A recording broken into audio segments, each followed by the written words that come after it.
എന്താണ് lazy I അഥവാ മടിയൻ കണ്ണ്? യഥാർത്ഥത്തിൽ ലേസി ഐ അഥവാ മടിയൻ കണ്ണ് എന്ന് പറയുന്നത് കണ്ണുമായി ബന്ധപ്പെട്ട ഒരു പ്രശ്നമല്ല. പക്ഷേ കണ്ണുമായി ബന്ധപ്പെട്ട് ബ്രെയിനിനുണ്ടാകുന്ന ഒരു പ്രശ്നമാണ് ലേസി ഐ. ഈ ലേസി ഐയെ ക്ലിനിക്കലി പറയുന്നത് ആംബ്ലിയോപ്പിയ എന്നാണ്. ഇതെന്താണെന്ന് ചോദിച്ചാൽ, ഇപ്പൊ ഒരു കുട്ടിയെ സംബന്ധിച്ച് ഒരു കണ്ണിന് 6/6 നോർമൽ വിഷൻ ഉണ്ടായിരിക്കുകയും മറ്റേ കണ്ണിന് വിഷൻ വളരെ കുറവാവുകയും ചെയ്യുന്ന സാഹചര്യത്തിൽ ഈ 6/6 വിഷനുള്ള കണ്ണിൽ നിന്നുള്ള സിഗ്നൽസിനെ മാത്രം ബ്രെയിൻ സ്വീകരിക്കുകയും കാഴ്ചക്കുറവുള്ള കണ്ണിന്റെ സിഗ്നൽസ് ബ്രെയിൻ സ്വീകരിക്കാതിരിക്കുകയും ചെയ്യും. എങ്ങനെയെന്ന് ചോദിച്ചാൽ, ഇപ്പോൾ നമ്മുടെ ഇടയിൽ തന്നെ റൈറ്റ് ഹാൻഡഡും ലെഫ്റ്റ് ഹാൻഡഡും ആയിട്ടുള്ള ആൾക്കാരുണ്ടാവും. ഇപ്പൊ ഞാൻ ബേസിക്കലി റൈറ്റ് ഹാൻഡഡ് ആയിട്ടുള്ള ഒരാളാണ്. അപ്പോൾ എനിക്ക് നമ്മൾ ചെറുപ്പത്തിലെ തൊട്ടേ ഇപ്പൊ എന്നെ സംബന്ധിച്ച് ചെറുപ്പത്തിലോട്ട് ഞാൻ ഉപയോഗിക്കുന്നത് കൂടുതലായിട്ടും റൈറ്റ് ഹാൻഡ് ആയിരിക്കും. ലെഫ്റ്റ് ഹാൻഡ് അങ്ങനെ നമ്മൾ എല്ലാ കാര്യങ്ങൾക്കും ഉപയോഗിക്കുന്നുണ്ടാവില്ല. എന്നാൽ എൻ്റെ ലെഫ്റ്റ് ഹാൻഡ് കുഴപ്പമൊന്നുമില്ല. പക്ഷേ റൈറ്റ് ഹാൻഡ് ആണ് നമ്മൾ കൂടുതൽ യൂസ് ചെയ്യുന്നത്.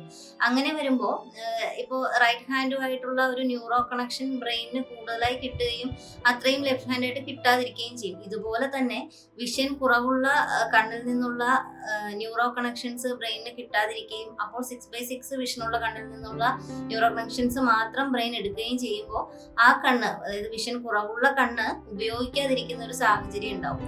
ഇതാണ് യഥാർത്ഥത്തിൽ ലേസി ഐ ആയി മാറുന്നത്. ഇത് എങ്ങനെ എന്ന് ചോദിച്ചാൽ, ഇപ്പോൾ എങ്ങനെ കണ്ടെത്താം എന്ന് ചോദിച്ചാൽ, നമ്മൾ ഒരു കുഞ്ഞിന്റെ കാഴ്ച ചെറുപ്പത്തിലെ തന്നെ പരിശോധിക്കണം. ഇപ്പോൾ ഒരു സ്കൂളിൽ ചേർക്കുന്നതിന് മുൻപ് തന്നെ അവരുടെ 2 കണ്ണിന്റെയും കാഴ്ച സെപ്പറേറ്റ് പരിശോധിക്കുക. അതിൽ ഒരു കണ്ണിന് കാഴ്ച കുറവാണെങ്കിൽ എന്താണ് ആ കാഴ്ചക്കുറവിന്റെ കാരണം എന്ന് കണ്ടെത്തി ആ കാഴ്ചക്കുറവിന്റെ കാരണം പരിഹരിക്കുകയാണ് ആദ്യം വേണ്ടത്. തിമിരമാണെങ്കിൽ തിമിരത്തിന് സർജറി ചെയ്ത് നമുക്ക് അതിന്റെ കാഴ്ച കിട്ടും.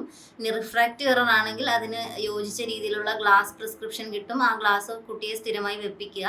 എന്നിട്ടും വിഷൻ ആ കണ്ണ് മുഴുവനായി 6/6 കിട്ടുന്നില്ലെങ്കിൽ ഒക്ലൂഷൻ തെറാപ്പി കൂടി ചെയ്യേണ്ടി വരും. ഒക്ലൂഷൻ തെറാപ്പി എന്ന് പറയുമ്പോൾ ഈ നോർമൽ വിഷൻ 6/6 വിഷനുള്ള കണ്ണിനെ ഒക്ലൂഡ് ചെയ്ത് വെച്ചിട്ട്, അതായത് അടച്ചു വെച്ചിട്ട് ഈ വിഷൻ കുറവുള്ള കണ്ണിനെ കൂടുതലായിട്ട് ഉപയോഗിക്കാനായിട്ട് വിടും. അതായത് ഇപ്പോൾ ഒരു ദിവസം ഒരു 2 മണിക്കൂർ, മിനിമം 2 മണിക്കൂർ എങ്കിലും അങ്ങനെ ചെയ്യേണ്ടി വരും. ചിലപ്പോൾ 2-3 വർഷം ഇങ്ങനെ ചെയ്യേണ്ടി വരും.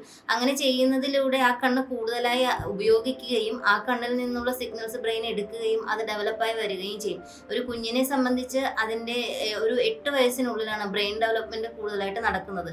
കുഞ്ഞുങ്ങൾ പുതിയ കാര്യങ്ങൾ പഠിച്ചു തുടങ്ങുന്നതും ഈ പ്രായത്തിനുള്ളിലാണ്. അപ്പോൾ അവരുടെ കാഴ്ചയും ആ പ്രായത്തിൽ വളരെ ഇമ്പോർട്ടൻ്റ് ആണ്. അപ്പോൾ നിങ്ങൾ എല്ലാവരും കുട്ടികളെ സ്കൂളിൽ ചേർക്കുന്നതിന് മുൻപ് തന്നെ ഒരു വിഷൻ സ്ക്രീനിങ് നടത്തുക. 2 കണ്ണിനും നോർമൽ വിഷൻ ആണെന്ന് ഉറപ്പുവരുത്തുക. കുട്ടിക്ക് ലേസി ഐ ഉണ്ടാവാതിരിക്കാൻ നമ്മൾ ശ്രദ്ധിക്കുക.